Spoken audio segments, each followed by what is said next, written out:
識を変えないといけないので、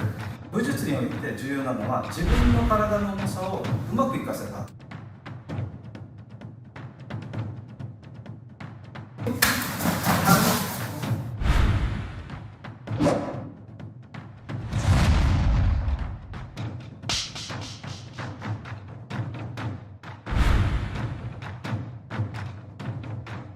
道場破りして稼ぎましょうみたいな感じで、変な高校生の勝手が来たボコボコにされて土下座して弟子にしています。言っていいか分かんないんですけど、その教育の意味か分かんないですが有名な先生が来たからと。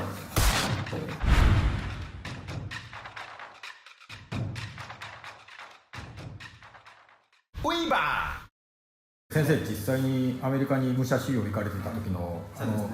エピソードは動画で言っちゃっても大丈夫なんですか？全然大丈夫です、はい。海外に行ってセミナーとかやってたんですけど、はい、セミナーやってたというか呼ばれて海外に行って最初ねチケットが送られてきたんですよ。日本からアメリカに行くチケットだけが送られてきて、帰るチケットがなくてどうするんだろう、滞在期間もよく分からなくていつまでいればいいんだろうと思いながら行ったんですよ。そしたら現地に着いたら、いや実はね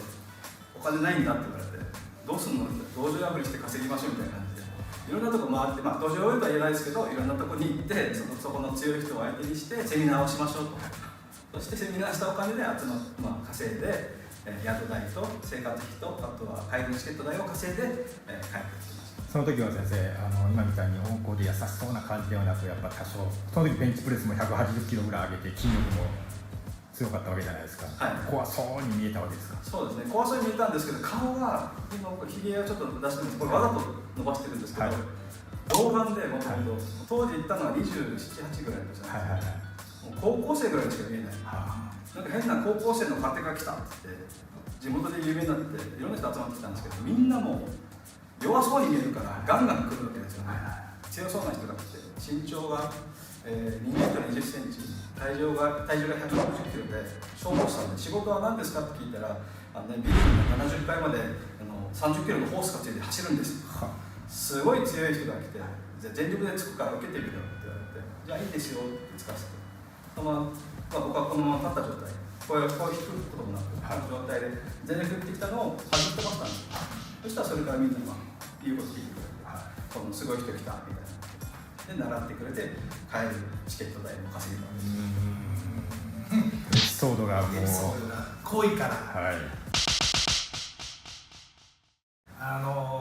本当はね先生が6代目だけど、3代目の話も面白いからね。そうですよね。3代目の中村師範、中村茂先生ですね、言っていいか分かんないんですけど、教育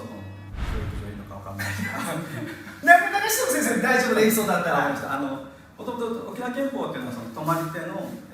昔の本当に何百年も続く空手なんですが、それを受け継いで沖縄憲法という名前を名乗った中村茂先生って方がいるんですね。この方の師匠が那覇から移住して沖縄の北部に移住した牛国吉という方で、国吉先生っていうのが初代、2代目になります。2代目になるんですよね。この方は那覇ですごく有名で、いろんな名人達人が習いに行ったけど、あまりの強さにみんなやめて逃げちゃった。その人が名護市に来て、有名な先生が来たからと殺しに行こうと言って、うちのその中村先生、倒しに行こうと言って、中村先生と友人3人で、みんな武器を持って、1人は槍、1人は鎌、1人は桑で夜中に襲いに行ったんですね。しかもその日は牛国吉という方が風邪で寝込んでて動けないからちょうどいいと言って、もう家で張ってたんですよ。で当時の沖縄の田舎の暗闇なんて真っ暗ですよ。そこでトイレに行くところを見つけて、当時のトイレって竹のカゴみたいなトイレなんですね。そこに入った時に後ろから1人が竹槍でフッと投げてパクッと刺さる音がする。じゃあその後2人が襲いかかるって準備してたんです。そしたら中からもう60過ぎのおじいちゃんなんですけど、当時の60ってすごいおじいちゃんなんですけど、その牛国吉が腰にこう槍を持ったの出てきてパッて構えたんです。そしたらみんなびっくりして襲いかかってきたんです。2人襲いかかって、鎌と桑で襲いかかった2人は一撃で眉間を潰されて殺されたんですよ。でその3人目の先生、中村先生は眉間のほんのちょっとずらしたところに当たって急所を外れてそのまま生き残った。でその後に土下座して弟子入りした。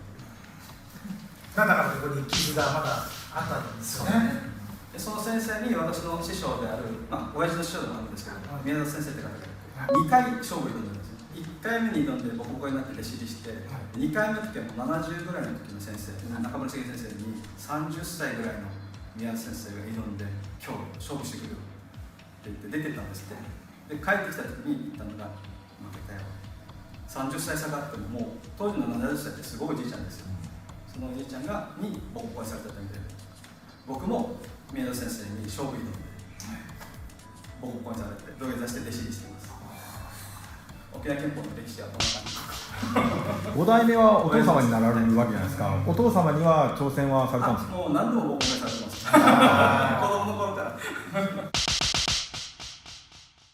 ちなみにこれ登録者の皆様にもねちょっと教えたいんですけれども、菊野さん、我々一回タッチャンネルにも出演していただいたじゃないですか。の師匠ですからね。やっぱりその先生の月っていうのが次元がちょっと違うと。先生だけじゃなく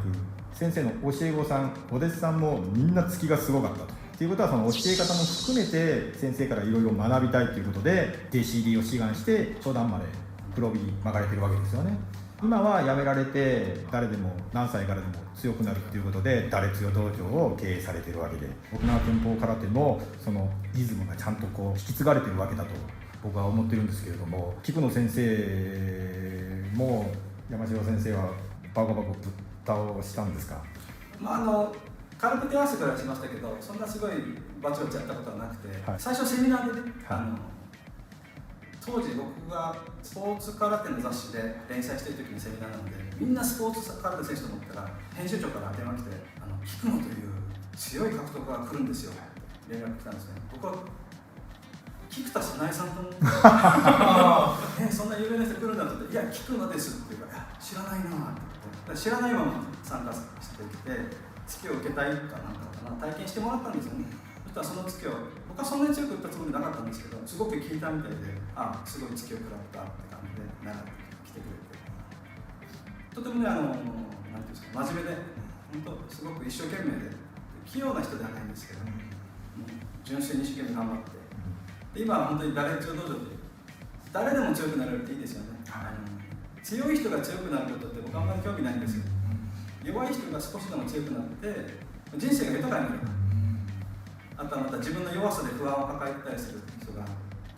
女性でも男性でも子供でも、それが自分の弱さを克服できる道具として空手が武術があればいいかなと思って。ウィーバー